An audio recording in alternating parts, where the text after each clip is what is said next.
ಒಂದು ಜನಾಂಗ ಅಥವಾ ಒಂದು ಜಾತಿಗೆ ಯಾವಾಗೂ ಮೀಸಲು ಇಡಬಾರ್ದು. ನಾವಿಲ್ಲಿ ಕೂತಿರೋರೆಲ್ಲರಿಗೂ ಕೂಡ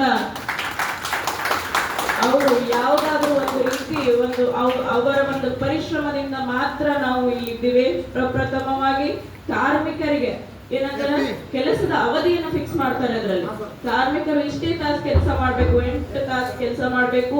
ಅವರಿಗೆ ವಾರಕ್ಕೂ ಒಂದು ದಿನ ರಜೆಯನ್ನ ಘೋಷಿಸ್ತಾರೆ. ಯಾಕಂದ್ರೆ ಅವ್ರಿಗೂ ಕೂಡ ಕುಟುಂಬ ಇದೆ, ಅವ್ರ ಕುಟುಂಬದ ಜೊತೆ ಸಮಯ ಕಳೆಯಬೇಕು ಅಂತ ಅವರು ಕಾರ್ಮಿಕರಿಗಾಗಿ ಮಾಡ್ತಾರೆ. ಹಾಗೂ ಮಹಿಳೆಯರ ಬಗ್ಗೆ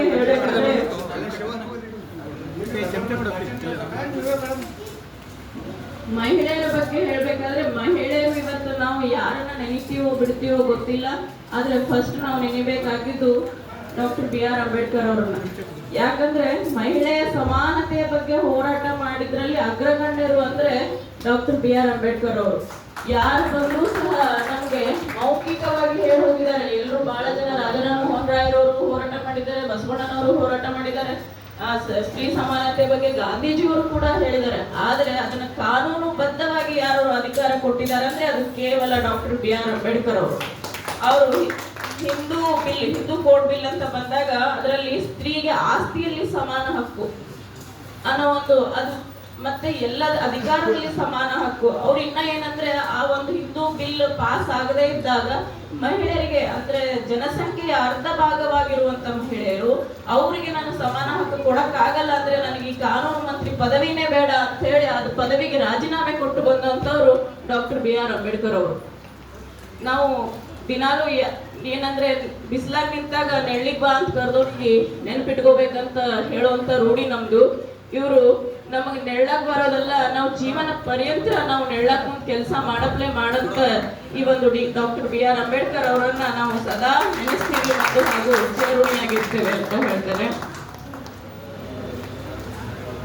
ಹಲವು ಒಳ್ಳೆ ಕೆಲಸಗಳನ್ನ ಮಾಡಿದ್ದಾರೆ. ಅವರ ಒಂದು ಧ್ಯೇಯ ವಾಕ್ಯ ಏನಾಗಿತ್ತಂದ್ರೆ ಶಿಕ್ಷಣವನ್ನ ಪಡೆಯಿರಿ, ಸಂಘಟಿತರಾಗಿರಿ ಮತ್ತು ಹೋರಾಡಿರಿ. ಯಾವಾಗೂ ಶಿಕ್ಷಣವನ್ನ ಪಡಿಬೇಕು, ಶಿಕ್ಷಣ ಪಡೆದು ನಮ್ಮ ಅಧಿಕಾರಕ್ಕಾಗಿ ನಾವು ಹೋರಾಟ ಮಾಡಬೇಕು ಅಂತ ಹೇಳಿ ಅವರು ಒಬ್ಬರ ಧ್ವನಿಯಿಂದ ನಾವು ಇವತ್ತೆಲ್ಲರೂ ಅಧಿಕಾರ ಪಡ್ಕೊಂಡಿದ್ದೀವಿ ಅನ್ನೋದ್ರಲ್ಲಿ ಎರಡನೇ ಮಾತಿಲ್ಲ. ಮತ್ತೆ ಅವರು ಶಿಕ್ಷಣದ ಬಗ್ಗೆ ಎಷ್ಟು ಅಪಾರ ನಂಬಿಕೆಯನ್ನು ಹೊಂದಿದವರಾಗಿದ್ರಂದ್ರೆ ಅವರು ಒಂದು ಮಾತು ಹೇಳ್ತಿದ್ರು, ಶಿಕ್ಷಣ ಎನ್ನುವುದು ಹುಲಿಯ ಹಾಲಿನಂತೆ, ಶಿಕ್ಷಣ ಎನ್ನುವುದು ಹುಲಿಯ ಹಾಲಿನಂತೆ, ಆ ಹಾಲು ಕುಡ್ದವ್ರು ಗರ್ಜಿಸ್ತಾನೆ ಅಂತ ಹೇಳ್ತಿದ್ರು.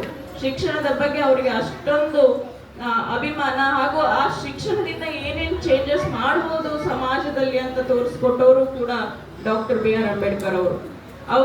ನಾನು ಇವತ್ತಿನ ದಿನ ಅವರು ಕಾಲವಾದ ಮಾಹಿತಿಯನ್ನು ಹೇಳಲು ಇಚ್ಛೆ ಪಡೋದಿಲ್ಲ. ಯಾಕಂದ್ರೆ ಅವರು ಕಾಲವಾಗಿಲ್ಲ, ಇವತ್ತು ನಮ್ಮೆಲ್ಲರ ನಡುವೆ ಇದ್ದಾರೆ. ಅವರು ಮಾಡಿರುವಂತ ಅಧಿಕಾರವನ್ನ ನಾವು ಅನುಭವಿಸ್ತಾ ಇದ್ದೇವೆ. ಅವ್ರು ಕೊಟ್ಟಂತ ಅವ್ರ ಹೋರಾಟದ ಹಾದಿಯಿಂದ ನಾವು ಅವ್ರು ಪಟ್ಟ ಕಷ್ಟದಿಂದ ನಾವು ಇವತ್ತು ಸುಖವನ್ನು ಪಡ್ತಾ ಇದ್ದೇವೆ. ಹಾಗಾಗಿ ಅವರು ನಮ್ಮೆಲ್ಲರ ನಡುವೆ ಇವತ್ತಿಗೂ ಕೂಡ ಅಜರಾಮರವಾಗಿ ಜೀವಂತವಾಗಿದ್ದಾರೆ. ಇನ್ನೂ ಕೂಡ ನಡೆದಾಡುವ ಮನುಷ್ಯರಾಗಿ ನಮ್ಮಂತೆ ದೇವರಾಗಿ ಬದುಕ್ತಾ ಇದ್ದಾರೆ ಅನ್ನೋದ್ರಲ್ಲಿ ಎರಡನೇ ಮಾತಿಲ್ಲ. ಇಷ್ಟು ಹೇಳಿ ನನ್ನ ಒಂದು ಭಾಷಣಕ್ಕೆ ವಿರಾಮವನ್ನು ಕೊಡ್ತೇನೆ. ಧನ್ಯವಾದಗಳು.